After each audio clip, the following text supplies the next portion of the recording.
खेसारी लाल जी का जिम वाला वीडियो खूब आ रहा है, इस पर क्या कहेंगे आप? एक्सीलेंट। हेलो दोस्तों, इस वीडियो पूरा देख के जाइएगा। इसका औकात दिखा देते हैं आज को।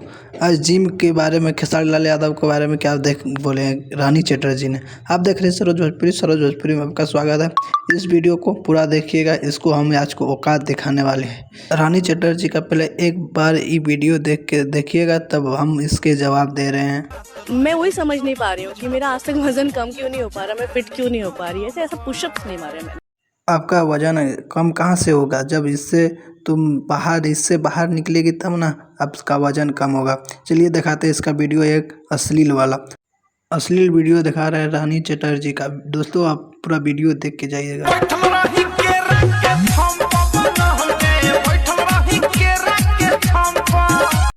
इसलिए आपका वजन कम नहीं हो रहा है। कहाँ से होगा वजन कम? ये छुटकारा पाइएगा तब ना। दोस्तों आप लोग का कैसा लगा वीडियो तो कमेंट करके बताइएगा।